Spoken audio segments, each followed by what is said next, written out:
Olá pessoal, meu nome é Leonardo, sou professor do bloco de Eumitologia. Então, dando continuidade à disciplina, hoje vamos conversar sobre espécies do gênero Taenia que apresentam importância na área de saúde pública. Então, provavelmente muitos de vocês já devem ter escutado a palavra, o termo solitária, que é o nome popular das espécies de Taenia. Então, esses eumintos eles são caracterizados por serem extremamente competitivos pelo seu habitat, que no caso é a mucosa do intestino delgado, e não precisam de parceiro para a cópula, já que são vermes hermafroditas. Diferente do que a gente viu na aula passada, quando a gente estudou o Schistosoma mansoni, que no caso é um verme dioico. Então, para a aula não ficar muito longa, eu vou dividir esse assunto em dois vídeos. E agora, nessa primeira parte, nós vamos falar sobre os hospedeiros do parasita, sobre algumas características morfológicas e estruturais dos vermes. Aí a gente vai levar em consideração as diferentes formas evolutivas do euminto, a forma adulta, os ovos e a larval. E finalizar conversando como o homem pode desenvolver atenise e cisticercose, que são parasitoses distintas causadas pelo mesmo verme. Então essas espécies elas pertencem ao filo Plateumintes e classe Cestoda. Cestoda porque esses vermes apresentam um corpo bem fino e alongado em forma de fita. São da ordem Cyclophilidae, podendo ser identificados pela presença de 4 ventosas, que no caso vão atuar como estruturas de fixação, e fazem parte da família Tenidae. E nessa família existem duas espécies de grande importância médica, a Taenia solium e a Taenia saginata. Então os vermes adultos eles causam a forma mais branda de uma doença que recebe o nome de tenise, enquanto que a Taenia solium, na forma larval, é responsável pela forma mais grave da doença, denominada cisticercose.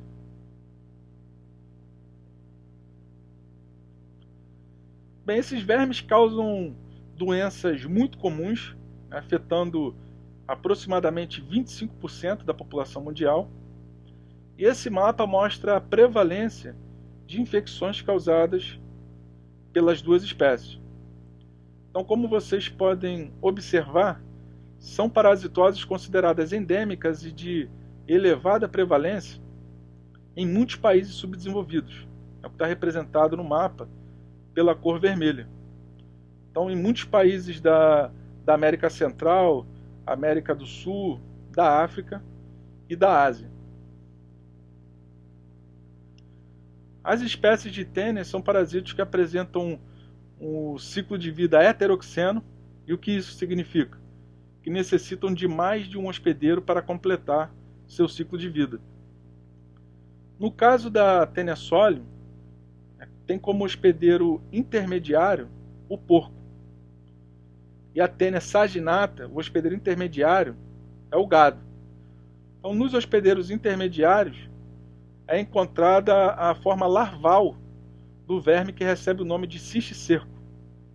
Então aqui eu trouxe imagens para ilustrar isso que eu acabei de falar. Então aqui tem a imagem da musculatura dos animais, onde é encontrada a forma larval, o cisticerco, que é representado aqui por esses pontinhos esbranquiçados. E a gente vai estar falando mais detalhadamente sobre isso mais adiante.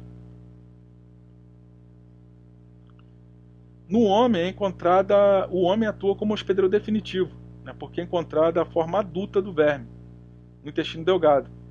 Entretanto, a forma larval também pode ser encontrada parasitando vários órgãos e tecidos dos seres humanos.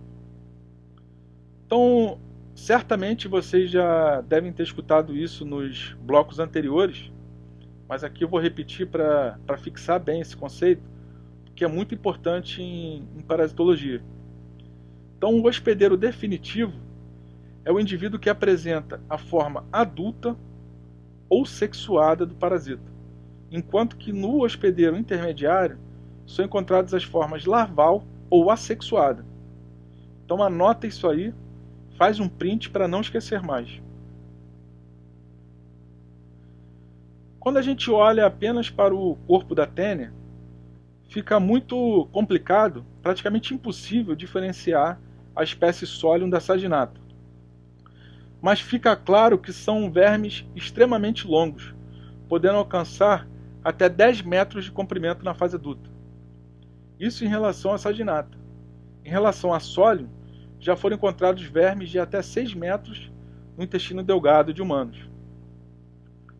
Mas aí quando a gente presta atenção na cabeça dos vermes, fica bem fácil diferenciar as duas espécies.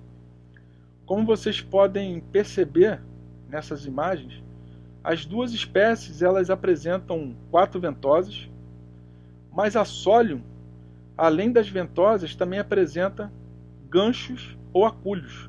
São essas estruturas aqui na cabeça do verme. Essas estruturas são muito rígidas e apresentam um formato de foice. E assim como as ventosas, atuam como estruturas de fixação, que são importantes para a adesão do verme na mucosa do intestino do indivíduo parasitado. Geralmente as infecções causadas pelas formas adultas das tênias são assintomáticas.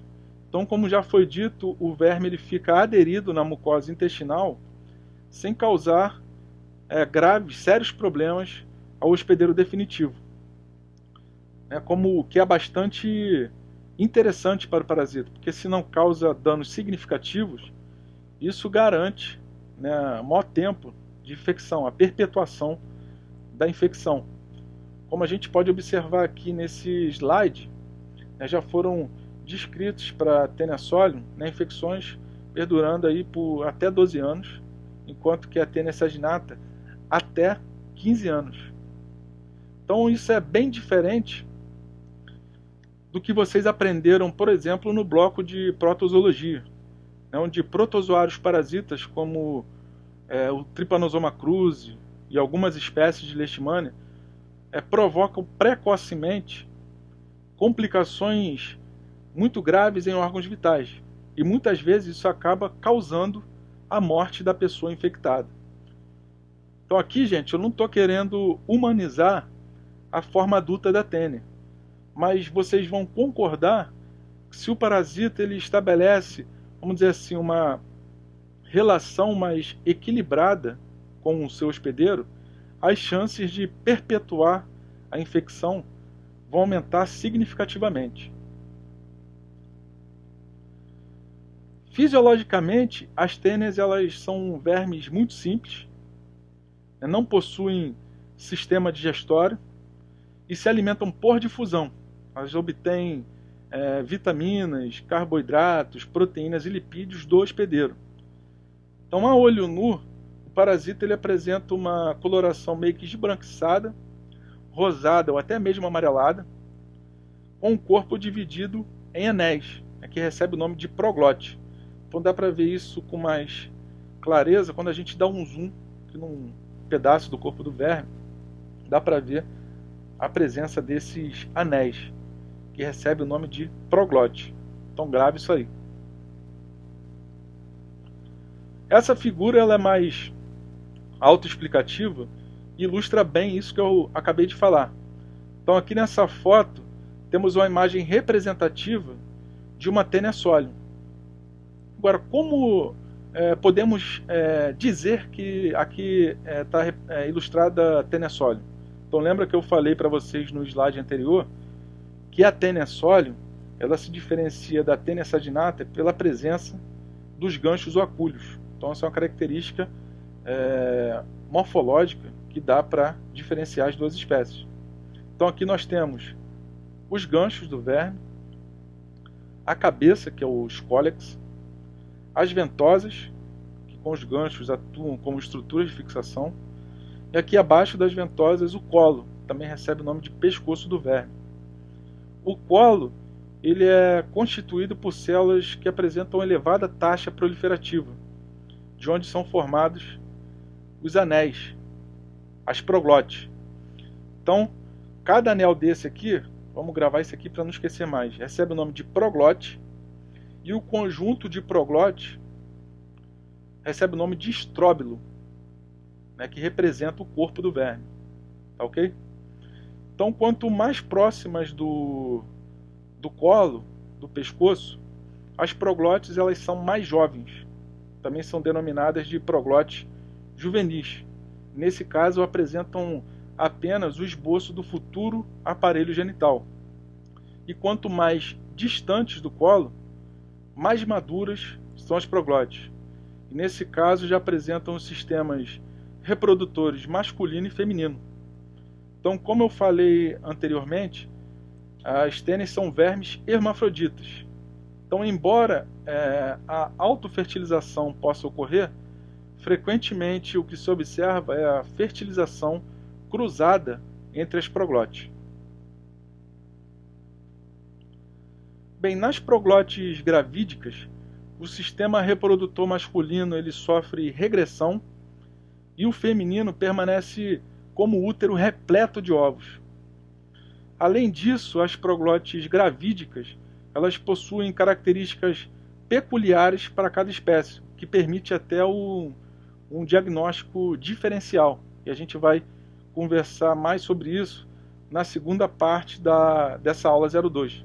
Então, como vocês podem observar aqui nessa imagem, né, pelas ramificações uterinas da Taenia soli e da Taenia saginata, é possível diferenciar as duas espécies. Mas a gente vai falar mais sobre isso no próximo vídeo. Aqui também um fator interessante é a quantidade de ovos, né, que pode ser encontrado em cada proglote, de 50 a 100 mil ovos. E também um fator muito interessante é que o indivíduo parasitado ele pode liberar, em média, 700 mil ovos por dia, né, o que é um evento importante para a manutenção ou até mesmo o aumento do número de casos numa determinada região. Então, os ovos dos vermes em condições favoráveis pode sobreviver em torno de 4, 6 meses, que é um período, vamos dizer assim, bem significativo, né, o que aumenta as chances de animais como os hospedeiros intermediários, os suínos e gados, ou até mesmo o homem, que é o hospedeiro definitivo, de ter contato com os ovos do verme. E aqui tem algumas características dos ovos do parasita. Né? São ovos de 30 a 40 micrômetros de diâmetro, né? Possuem uma casca espessa e radiada, e no interior, né, apresentam a oncosfera, que também recebe o nome de embrião. Então isso aqui vai ser importante quando a gente estiver falando sobre o ciclo de vida do parasita. Bem, a liberação dos ovos junto às fezes do indivíduo que está parasitado é facilitado por um evento denominado apólise. O que é a apólise? Então, a apólise é o desprendimento das proglotes grávidas do corpo da tênia, do estróbilo. Então, as proglotes grávidas elas costumam desprender-se espontaneamente do corpo. Isso pode ocorrer uma a uma, ou em grupos, como está evidenciado aqui, demonstrado na imagem. Entretanto, como o colo, né, o pescoço, ele continua proliferando de maneira contínua, a apólise ela não vai reduzir significativamente o tamanho do euminto. Novas proglotes então vão sendo formadas. Isso graças às estruturas de fixação, que garantem que o verme fique aderido à mucosa intestinal do indivíduo parasitado. Então, lembrando que se for a forma adulta da Taenia saginata, isso vai acontecer com o auxílio das 4 ventosas. E no caso da Taenia solium, além das ventosas, os acúlios ou ganchos contribuem para a adesão do verme. Bem, é importante ter em mente que o verme ele pode se apresentar na forma adulta, que causa a tenise, ou na forma larval, né, que causa a cisticercose. Para desenvolver a tenise, o homem ele precisa ingerir a carne crua ou mal passada do gado ou do porco. Então não vamos esquecer que na musculatura do gado encontra-se a forma larval da tênia saginata e na musculatura do porco a forma larval da tênia solium. Então, essas formas larvais, como a gente já comentou lá no início do vídeo, recebe o nome de cisticerco.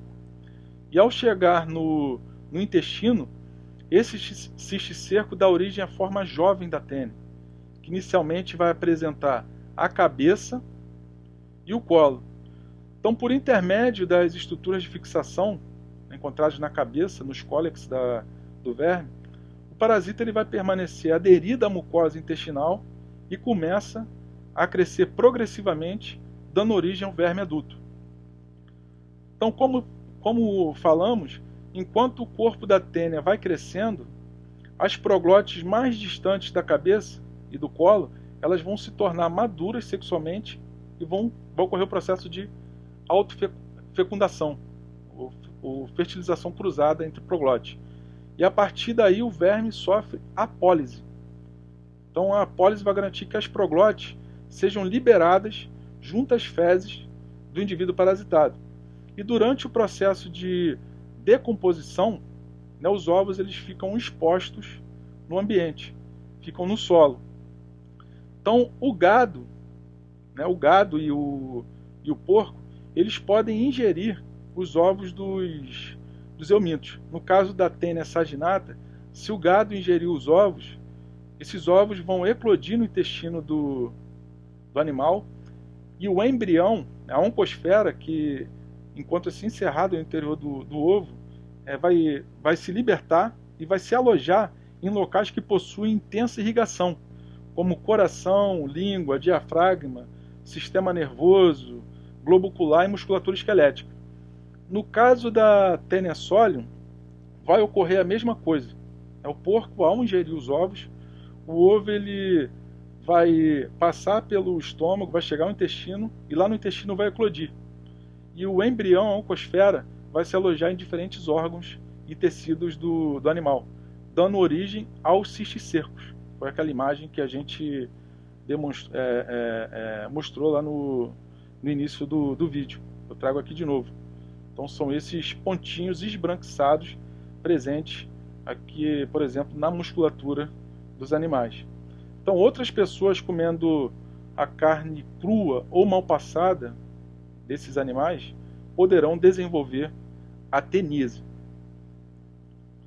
Então esses cisticercos eles se apresentam como vesículas translúcidas com líquido claro, contendo invaginado no seu interior um cólex, que é a cabeça do verme, com a presença de 4 ventosas e o colo. Então, no hospedeiro intermediário, 2 semanas após a infecção, os cisticercos já são visíveis a olho nu, como a gente pode observar aqui nessa imagem. Está representada aqui a musculatura de carne de gado. Então, todos esses pontinhos esbranquiçados aqui representam os cisticercos, que recebem o nome de canjiquinha. O homem ele também pode abrigar a forma larval do euminto em diversos órgãos e tecidos. O evento vai ocorrer da mesma forma como comentado para gados e suínos. Então, como já falamos diversas vezes, essas doenças elas afetam indivíduos que normalmente moram em regiões muito carentes, que são regiões desprovidas, por exemplo, de rede de esgoto.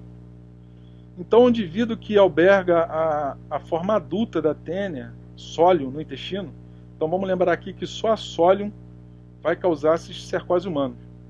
Tá? A saginata não causa cisticercose humana, apenas a solium. Então, vamos gravar isso.